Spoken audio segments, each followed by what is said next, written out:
उन्वान मुड़कर न देखना। ये कहानी एक छोटे से गांव की है जिसका नाम स्याह गांव था। ये गांव एक पुराने जंगल के किनारे आबाद था और यहाँ के लोग हमेशा से गांव की प्रासरार हकीकतों से वाकिफ थे। गांव के लोगों का कहना था कि इस गांव के करीब एक कदीम दरख्त था जिसे खूफ का दरख्त कहा जाता था।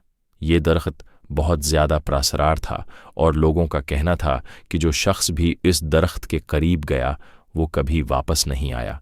गांव के लोग इस दरख्त के करीब जाने से डरते थे और अगर किसी ने इस दरख्त की तरफ जाने की कोशिश की तो उसे ऐसी आवाज़ें सुनाई देती थीं जो इंसान के लिए नाकाबिल बर्दाश्त होते। गांव के बुज़ुर्गों ने हमेशा यही कहा था कि अगर तुम इस दरख्त को देखने की कोशिश करोगे तो तुम्हें अपनी ज़िंदगी की सबसे बड़ी गलती का पछतावा होगा। कहानी का आगाज़ एक नौजवान लड़की हाजरा से होता है जो गांव में नए आई थी। हाजरा एक जरातमंदाना और आज़ाद ख्याल लड़की थी जिसे हमेशा नई जगहों को देखने और उनके राज जानने का शौक़ था।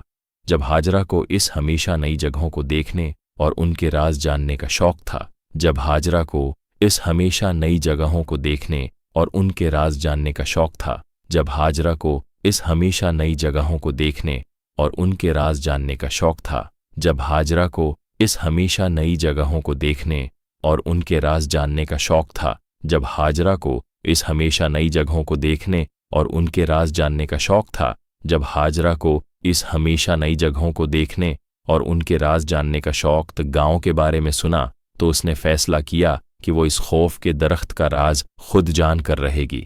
हाजरा ने गांव के लोगों से इस दरख्त के बारे में सुना था मगर उसे इस बात पर यकीन नहीं आ रहा था कि ये सब हकीकत हो सकता है।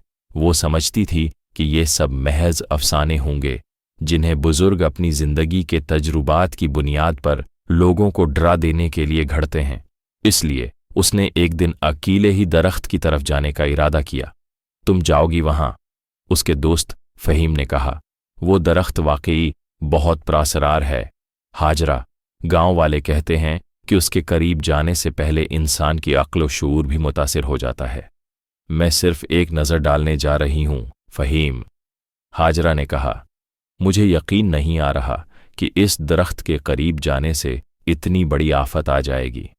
अगले दिन हाजरा ने रात के अंधेरे में दरख्त की तरफ रवाना हो गई। जब वो गांव के आखिरी सरे पर पहुंची तो उसे दरख्त की हल्की सी शक्ल दिखाई दी। दरख्त बहुत कदीम और अजड़ा हुआ लग रहा था। उसकी टहनियां आसमान को छू रही थीं और उसके नीचे मौजूद जमीन पर एक अजीब सा सुनाटा छाया हुआ था। हाजरा ने एक गहरी सांस ली और दरख्त के करीब जा पहुंची। जैसे ही वो दरख्त के करीब पहुंची उसने महसूस किया कि हवा रख गई है। कुछ देर तक वो इस दरख्त के नीचे खड़ी रही मगर फिर अचानक एक आवाज़ आई, हाजरा मड़कर न देखना। ये आवाज़ इतनी वाज़ेह थी कि हाजरा ने फौरन पीछे मड़कर देखा मगर वहां कुछ भी नहीं था। उसके दिल की धड़कन तेज हो गई और वो खौफ से कांपने लगी। उसने अपने आप को तसल्ली दी कि ये सब उसका वहम होगा, लेकिन जैसे ही उसने कदम आगे बढ़ाया फिर से वो आवाज़ सुनाई दी, मुड़कर न देखना। अब हाजरा का दिल डूबने लगा। वो जानती थी कि यहाँ कुछ तो गलत है मगर उसके कदम जैसे खुद ब खुद दरख्त के नीचे मजीद आगे बढ़ रहे थे। उसने फिर से अपनी हिम्मत बांधकर दरख्त के तने को छुआ और उसके साथ ही एक जोरदार आवाज़ आई जैसे कोई दरख्त की जड़ों से निकलकर उसके करीब आ रहा हो। हाजरा ने एकदम पीछे मुड़कर देखा और जो मंजर उसने देखा वो उसकी जिंदगी का सबसे खौफनाक मंजर था। दरख्त के नीचे एक स्याह साया खड़ा था जो आहिस्ता आहिस्ता उसकी तरफ बढ़ रहा था। हाजरा की आंखों के सामने हर चीज धुंधली होने लगी और उसके बदन में सनसनाहट दौड़ गई। तुमने मेरी दावत कबूल की है हाजरा। साया आहिस्ता आहिस्ता उसके करीब आ रहा था।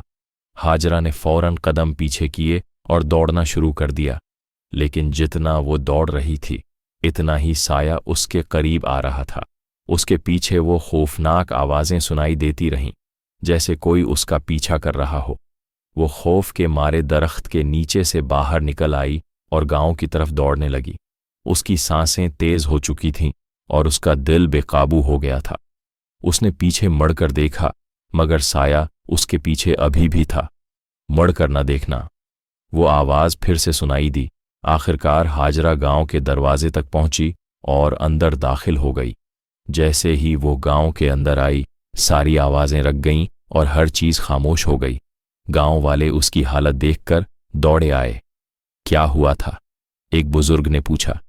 ہاجرہ کی زبان سے ایک ہی جملہ نکلا، وہ درخت، مڑ کر نہ دیکھنا۔ گاؤں والوں نے فوراً اسے اپنے گھروں میں بند کر لیا اور درخت کے بارے میں اسے مزید کچھ نہیں بتایا۔ لیکن ہاجرہ جانتی تھی کہ وہ درخت صرف ایک درخت نہیں تھا، وہ درخت ایک دروازہ تھا جو کسی اور دنیا کے لیے کھلا تھا۔ اس دن کے بعد ہاجرہ کبھی بھی رات کے وقت باہر نہیں نکلی اور نہ ہی اس درخت کے قریب جانے کی ہمت کی، اور گاؤں والے ہمیشہ کہتے تھے جو بھی اس درخت کے قریب جاتا ہے وہ کبھی نہ کبھی اسے دیکھنے کی غلطی کرتا ہے اور پھر اسے اپنی زندگی کا پچھتاوا ہوتا ہے۔